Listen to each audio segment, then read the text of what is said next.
Hey everybody, it's Chloe Baggins. I am Bushido. Bushido? That's Mr. Bushido.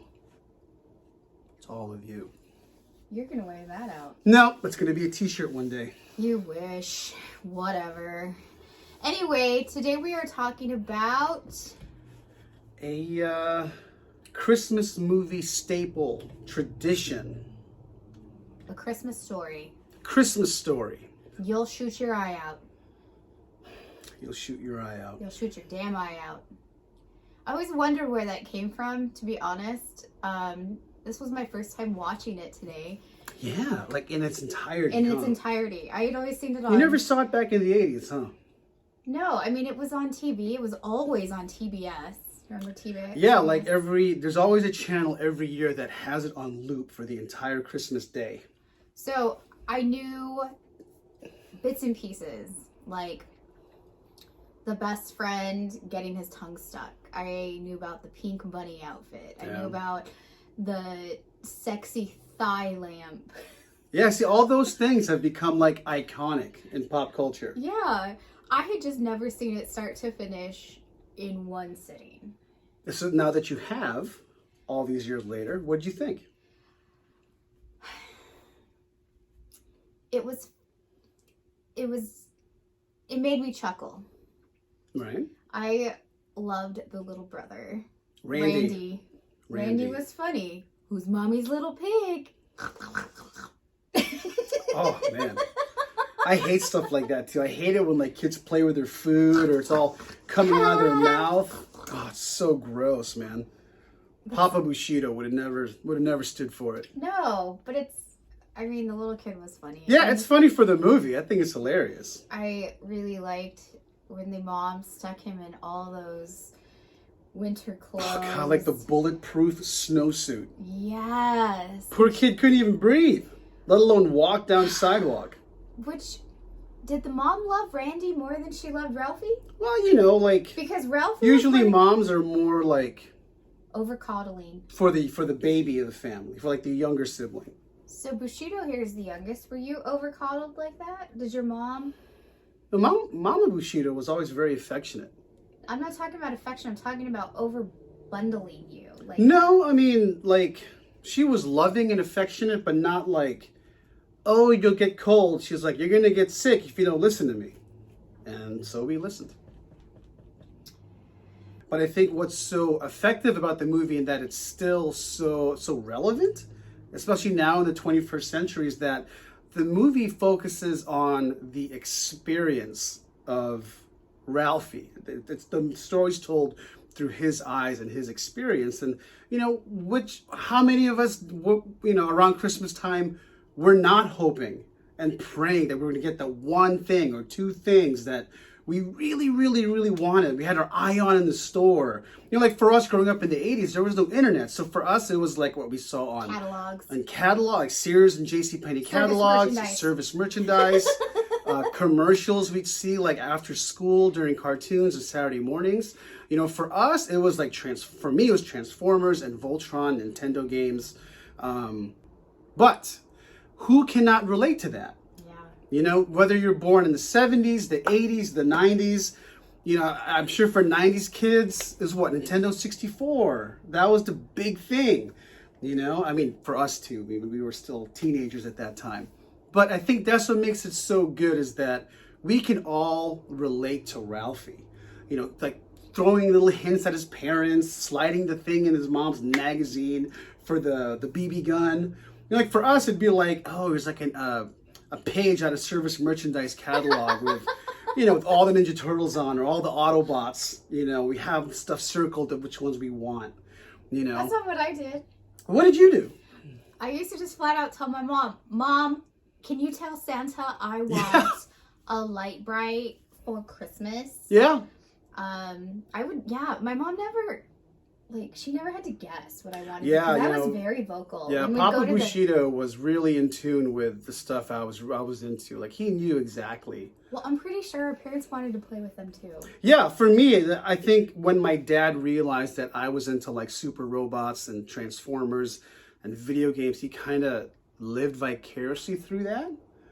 And he, you know, some of my best childhood memories, whether it's Christmas time or not, was always just going to the mall, you know, with my dad, with Papa Bushido, whether he's running errands or, you know, he's looking at stuff and we have time to look at toys, go to Toys R Us when Toys R Us was still a thing in the United States. You know, it brings me back to good times. And, you know, whether you get something that day or not, your parents will always say, oh, wait till Christmas, you know? Wait till it's almost Christmas. Christmas is a month away, and your parents always make a note somewhere or make a mental note of what it is you want. That's very exciting, and you feel the excitement through Ralphie's eyes, through his like day in and day out. You know. Did you ever ask Santa for a Red Ryder BB gun? No, I wasn't into BB guns. I wanted like robots and video games and stuff like that. That was my thing. Still is my thing. I was gonna say was. Yeah, I never outgrew any of it. Maybe one day I'll share the Nerd Museum, but I never outgrew it. So regardless of what time period the movie takes place in, the emotion is what I think keeps it timeless. Well, that's crazy to me because it's like, just even thinking back about what I liked when I was a kid, you know, I know one Christmas I just needed to have the light bright. Yeah. And I played. You still have it? I still have it. Fantastic. I still have it, and I'm pretty sure it still has the old bulb in it too. That's so cool. I really wanted an easy bake oven. Oh man, that's just 80s. 80s nostalgia. I remember like in kindergarten, first grade, I talked about this before, wanting a Little Miss makeup where you could use hot and cold water to change her colors of her dress and her makeup. And I remember third grade, I needed to have a Barbie fold-in funhouse. That's cool. That thing was huge. That was like... The Barbie fold-in funhouse was a suitcase. See if you can find that. A pink suitcase that you could open up and it folded out. And it was like this expansive mansion with a street lamp that really turned on. P.S. My street lamp still turns on. That's cool. Because I never turned it on. And I knew I was going to get it. I knew I was going to get it. I knew I was going to get it. And my mom kept telling me, Santa's not going to bring you this. And then on Christmas Day, it was open in front of the tree. That's cool. And I just like screamed and rolled around on the carpet.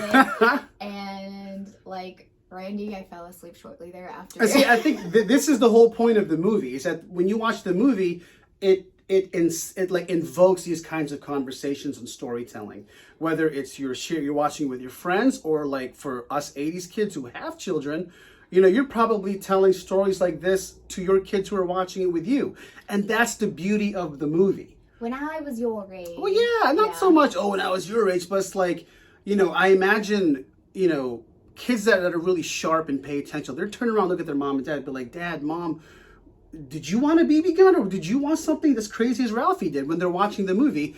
And these kinds of conversations come out. That is the beauty of the film. You know, the mom is a super cool mom. The dad is this eccentric, loud, boisterous. Potty mouth. Yeah, so, you know, if it's not your own dad, there's someone in your family who's like the dad in the movie. And I think it's those human qualities that are so... on display throughout the movie that makes it so relevant, regardless of what decade it is you're watching it in. And what I think is really cool too is that it starts off with him wanting the Red Ryder BB gun, and then it ends with him having his Christmas wish come true.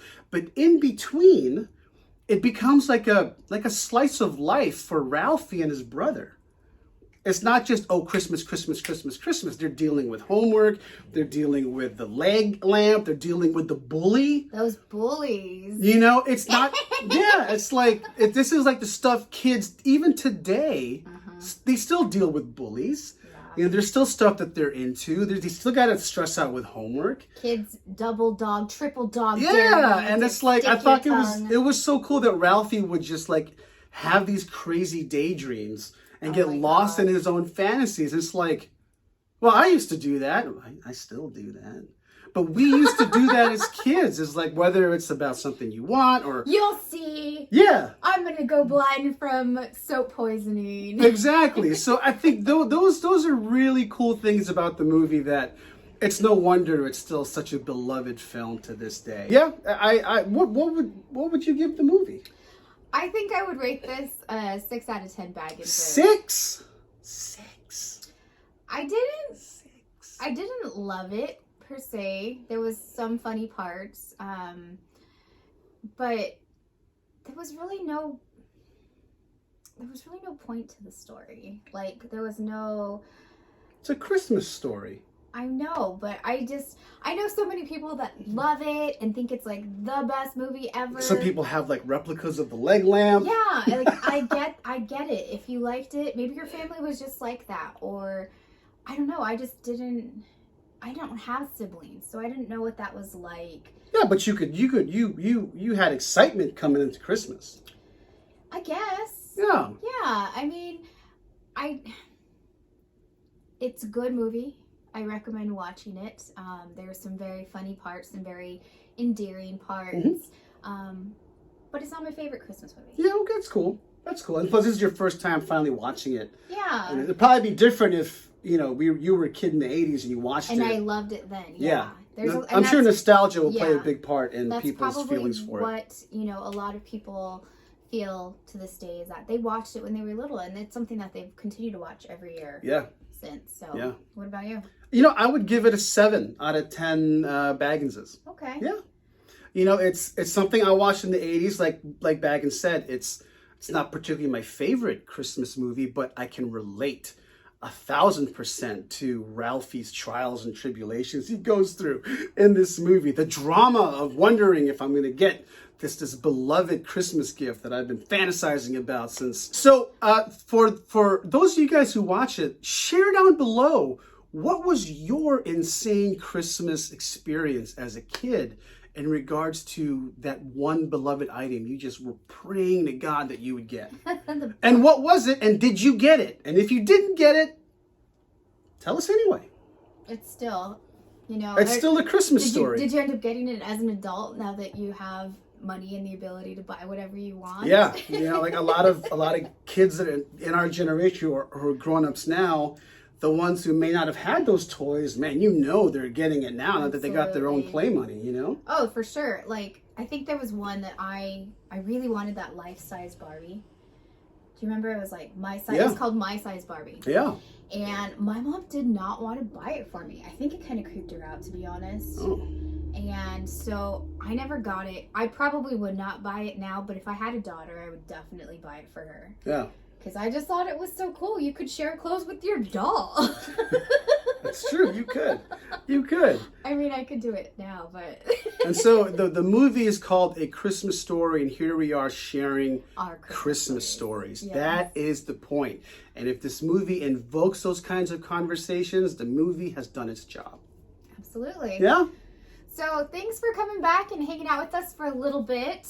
We're going to review a couple more Christmas movies to wrap up our Christmas holiday. I wish we would have had more time to be able to review more Christmas stories. There's always next Christmas. There's always next Christmas, or maybe we could do a Christmas in July. Yeah, we could. But we don't want to run out of all the Christmas movies that by next December we don't have any more movies to watch. There's always Christmas movies. Yeah. I feel like. So, thank you for watching. If you like this video, watch our other videos. Make sure to leave comments and tell us about what your Christmas experiences were. Some toys that you liked or absolutely just needed to have. Yep, those are the best stories. In the 80s and 90s, because we probably wanted those toys too, like the Skip It. Oh, yeah. Skip it, skip it. Yeah, my cousins had that. So, with that being said, make sure to follow us on Instagram. Mm-hmm. And as always, stay safe, stay healthy, be good to yourself and those around you, and no matter what, be excellent to each other. And Wakanda forever. And ever.